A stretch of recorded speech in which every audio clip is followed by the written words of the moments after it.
And also new tonight, we have another Olympic story for you. When it comes to the Winter Games, how many of you at home like to watch bobsledding? Well, if you were watching in the 90s or the early 2000s, you might have seen our next guest.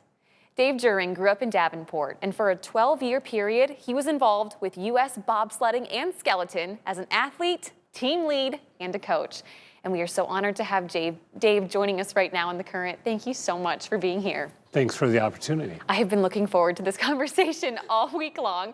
How did you get involved with bobsledding? Did you grow up doing this? No. Actually, in the U.S., we all come from a track and field or a weightlifting background. Well, I went to Iowa State on a track scholarship, and my teammate was actually a javelin thrower. He was from Canada.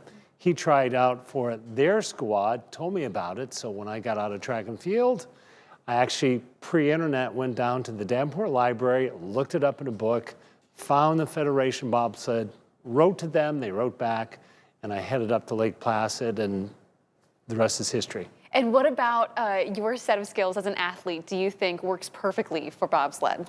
I was more of a throwing background. I did have some good sprint skills, but a lot of the talented athletes that we've had through the years on the sleds, they predominantly came from more of a sprinting background. So us big guys that were nice and big and explosive, we did well, but not as well as many of the sprinters that we have on our squads.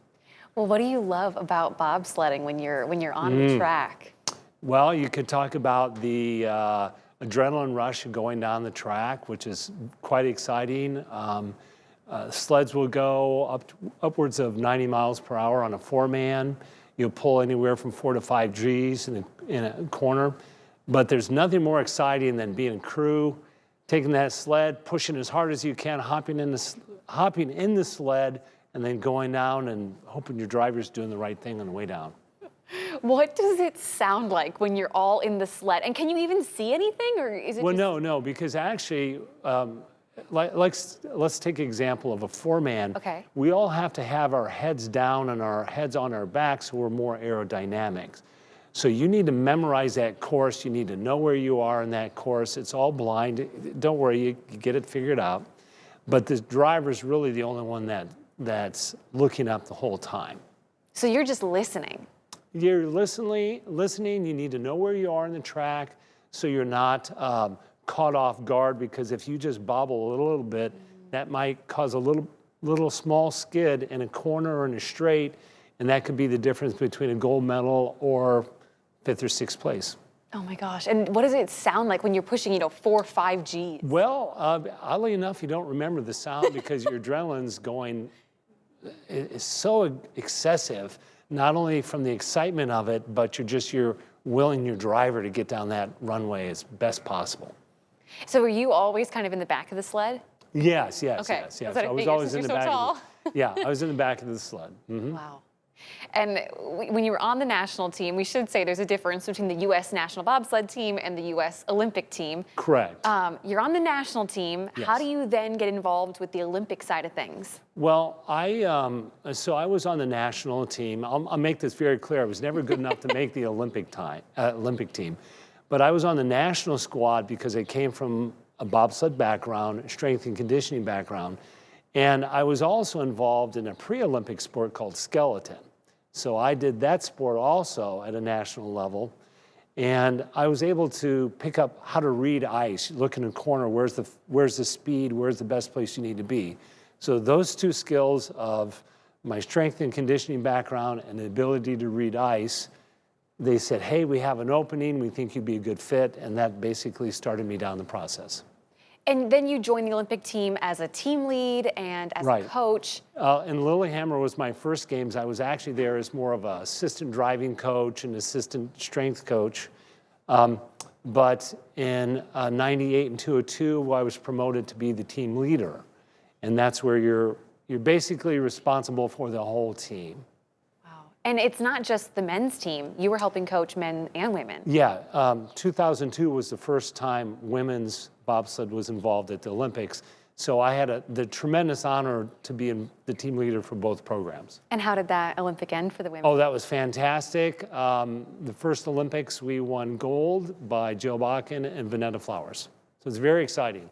So I have kind of a silly question for you, but my fiance started coaching soccer a couple of years ago, and he does a co-ed team. And the first day he came home from coaching, he goes, and these are 10-year-olds, but he was like, the girls just listen so much better than the boys, and you're coaching athletes at their highest level. But what's some of the differences between the men and the women? It's no different. It's no different. You know, you have to, whether you're whatever team that may be, you have to get to know your athletes. You have to know how to help them be motivated, calm them down, know when to nudge them. All of those aspects that come with parenting or coaching, period.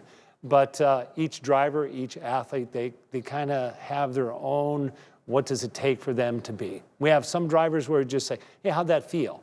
Well, that felt really good. Okay, do that again. And some drivers, you get in the corner and say, I really need you to pull runner a little higher so we're getting pressure a little sooner so you can come.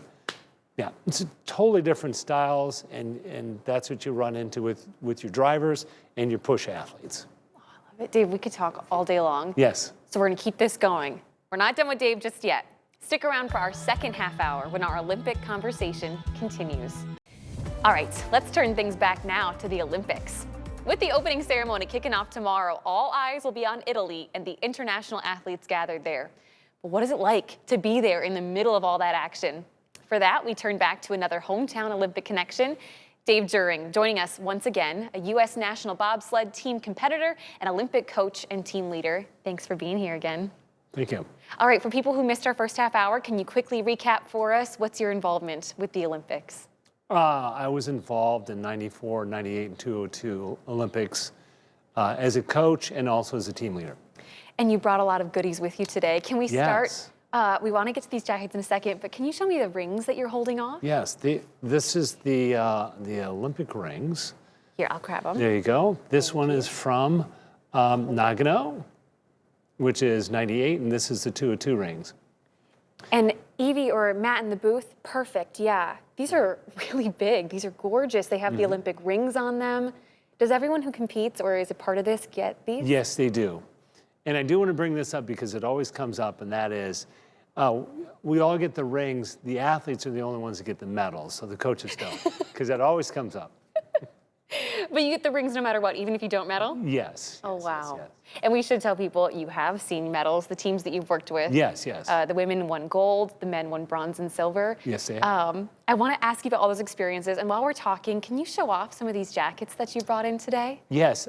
So when the athletes come into the village, it's a staging process. Well, every country has their own gear. Part of the gear that you get, many things that you get, is the awards gear. And what you're looking at right here is the awards jacket from 94 Olympics. Hold it up. There you go. Wow. You can see the year, and oh, they even have the city printed on there? Yes, yes. Wow, yeah. beautiful. And then the awards jacket, this would be in 98. Oh, cool. And where was 98 at again? 98 was in Nagano. Okay. Yeah, Nagano, Japan. And then 2002, the leather jacket. Yeah, the leather jacket in 2002, and that was Salt Lake. And this was the first year you were saying in our first half hour that women's bobsledding was part of the Olympics. Right, that's when it all started. Wow. Yes. So with opening ceremony being tomorrow, what is today like, the night before, for the athletes and the coaches? Well, this is when everybody's preparing for opening ceremonies. And just to give you a little insight, during the opening ceremonies, everyone comes in specifically with their country with a specific attire for opening ceremonies.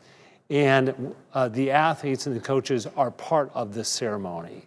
Versus closing ceremonies, it's just, go out there and enjoy the party. But opening ceremonies, everybody's just getting ready for the beginning of the games. The most exciting part that I recall is when that flame is lit. And then it's game time.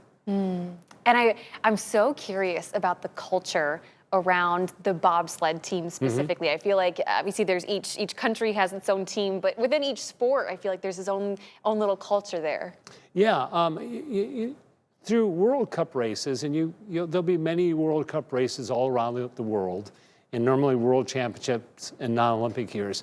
You get to know your athletes quite well and the coaches quite well, and everybody kind of has what they have to do. So that's where that culture comes into play. And when you go to the games, it's very exciting to go to the games and everybody wants to be there. But as a coach, sometimes you want to try to recapture that culture where it's just us. Because at the games, there's a lot of great distractions at the Olympic Village. This is an opportunity for you to be with all the U.S. athletes. We never saw hockey. We never saw skating. We never saw any of those other sports. We never even saw the luge or skeleton. Wow. So it's nice to have everybody together. But on the flip side, though, you just try to still get that group and get that feeling back, so you're just focusing on the event versus all these other distractions, which can be a distraction. Well, I want to stick in the same vein of coaching. From your perspective, when you're dealing with these athletes that are at the absolute top of their game, some of the best in the world, what do you focus on that you can offer to them as a coach? Well, the reality is, yes, they are at the top of their game. But when they're there, they're not thinking, I'm at the top of my game. They're there to compete. We're there to help create the environment so they can be at their best. And whether that's just, hey, come on, let's just go over here, calm down, or you know what, I'm gonna slap you on your back, get you all jacked up, whatever that may be. But a lot of that, you're gonna have that figured out before you go to the games, because you've already experienced that through World Cup, and it might be 4 years previously you've been working with these athletes and the coaches. So you wanna have all of that worked out. No different than the Super Bowl that's happening this weekend. They've got that all worked out. Now it's, let's just go play. Oh, I can only imagine the relationships that you guys build. But before I let you go, I am so curious to know what you are going to be looking for and watching for during this year's games. Oh, I'm just like everybody else. It's my opportunity to sit on my couch and watch these games. The Olympic Games always ruins me for about 2 weeks, because I don't watch a lot of television, but boy, I get immersed in that. It's an opportunity for all of us to come together in the United States. There's something in all those Olympics from all these small towns, and here's our chance for us as a country to come together. I take a lot of pride in that, and I get excited on that. But I'll also share with you, boy, when that flame goes out, oh. I know, and then it's, 2 more years. No, 4 more years. Oh, true. Yeah, but 2 more years, yeah. But anyways, it's a very exciting time, and I look forward to it. Dave, I could talk to you all day long. Thank you so much for being here. I really appreciate this. Yes, thanks for the opportunity. And for you guys at home, if you want to share this story, you can find our online version up at WQAD.com. Just click on the As Seen on TV tab.